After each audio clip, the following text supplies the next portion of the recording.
Okay, end of turn 3, or turn 3 in the game. It's number 10 on the time chart, so we'll move that up to 11. The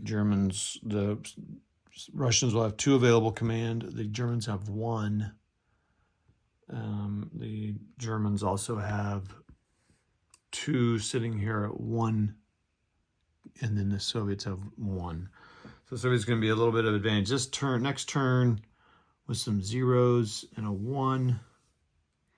It'll be interesting to kind of, now that I got this kind of a little flow of counters here, how I want to use those. So, man, I'm telling you what, I don't remember this struggle of getting things done. So it's cool. Chad Jensen design, limiting what you can do. Friction, you Lardy's people, friction, you love it. Like these guys have been sitting here, I kind of get groups and I kind of focus on a section instead of doing stuff with everybody. It's pretty interesting, but there was some damage taken. Nope, this guy needs to flip over. Soviets lost 4 squad equivalents and a tank, a T-34 in this hex, so the Germans took that back over. The Soviets did take this counter hex, so I got to move this back over. So now Germans have lost 2 again. And they did this with melee, so I had my first melee. That was fun, back and forth. I did some rallying over here, and then they started breaking up, and so because of that shoot, I think that the Soviets are starting to whittle down here a little bit. I need to get these Soviets just keep moving. I just need to hustle and move. These tanks down here, so I need to, the problem is it takes an order to move, then that gets you next to them, then it takes you an order to advance, and then so it takes you 3 orders to melee. Move, advance, melee. So, well, in this case, they could advance, but I don't need to advance here. That's just it. I really need to advance here. That's funny. Why did I do that? Yeah, so really these guys need to do, because this is not a victory. So these guys need to get they need to rally. So so the Soviets start out with 1 point. So they need to rally and then advance. See, even that, it's going to take all these commands to get in there and do that. This guy's in column. He's 1. And these guys need to, so this next turn, if I could get these guys, I mean, look at that. So that's 3 orders. I guess they don't have to rally, but they can't fire. So yeah, they have to rally. Because if you can't move oh my gosh, that's hilarious. So I have to rally. So that's 1, advance 2, fire 3. So that's 3, and if I get it, that's crazy. These guys fired, firing over here. I fired on this group of 4 counters 3 times, 25%. I would do damage. I'd hit, and then, well, you hit most of the time, but then you do damage. And 25% of the time I did. In 4 units, I did that 3 times consistently. So that's very interesting.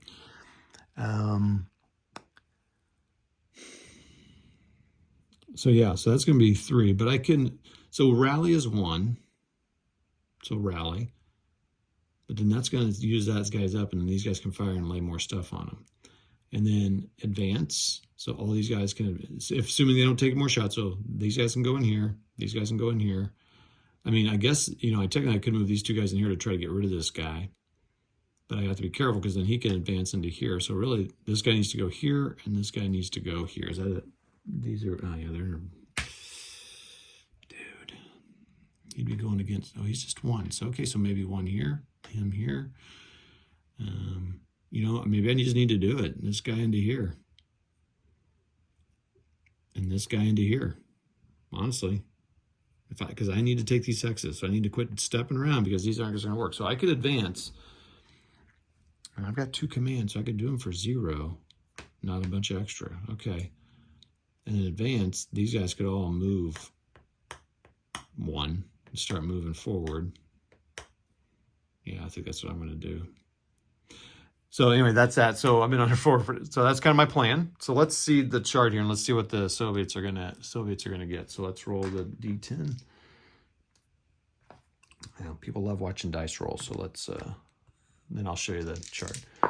So an 8 and a 7, not a good start. I had a 1 on the last one, which is cool. It's fun having the low ones. There's a 1 and a 2, love it. Let me see my 4 and a 10. So far, I have 1 in each one. Well, not 1 in each one, but 1, 6 and a 2. So there's a double on the 2. That's good. And a 4 and a 6. Okay, so let's go take the chart here. So the Soviets to rally, I can spin this 4, and that's going to put it in the German column. I don't know why as the Germans I wouldn't just fire on all these guys. So he would fire, so I could spend 2 to do that. So 4, so here's how it's going to work. 4, the Germans have the fake card in their favor. So it'll go 1, 2, 3, 4. And then the Germans will fire 1, 2, and then spend an asset card maybe. I can either air support marker, or a medium bomber, or Stuka dive bomber, which is even better, or smoke screen. Okay. I think smoke counts in melee.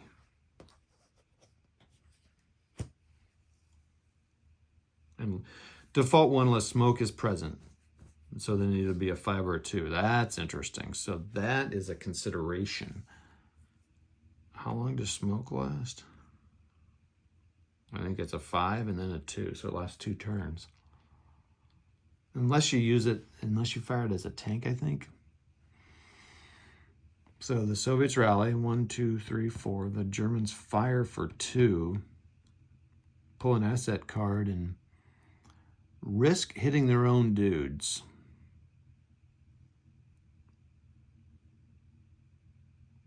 Oh, I can Stuka dive bomb, or dive bomb on them for a 1.